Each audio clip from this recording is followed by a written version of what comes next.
We just got through Christmas, and I'm looking to see what the numbers are going to look like as it relates to spending and to see what the numbers look like. Were they up? Were they down? But right now, as I go around, especially as I've been talking to my seniors, they are so very concerned because the cost of rent is going up. And it seems like their checks aren't going up.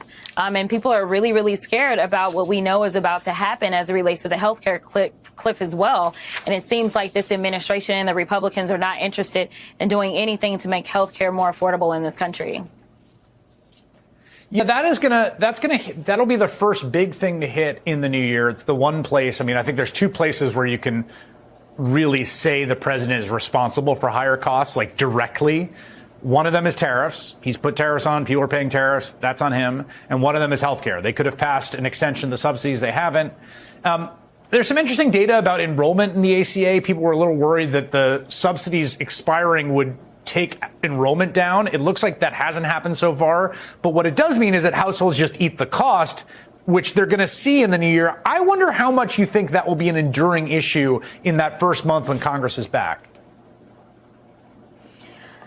I think it's going to be an issue. I mean, at least for me here in Texas, obviously Texas leads in uninsured in the country. We already have 5 million that are uninsured. Yep. We have close to 4 million people that actually are on the marketplace.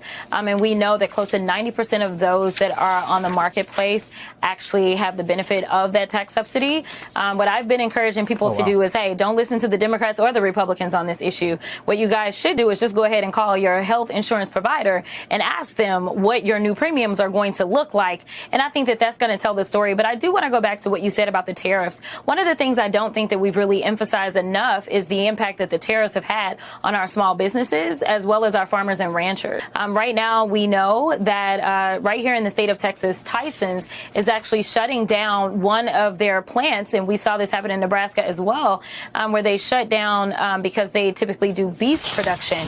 And so because beef production is down, and a lot of this has to do with, us sending $40 billion over to Argentina and Argentina beefing up their beef as it relates to the entirety of the supply and the tariffs that are on our own goods. So we have a record number of farmers and ranchers that are filing for bankruptcy, but the ripples for that means those that are working in those processing plants. It also means those grocery stores. And it also means that those prices for all of the consumers are going up.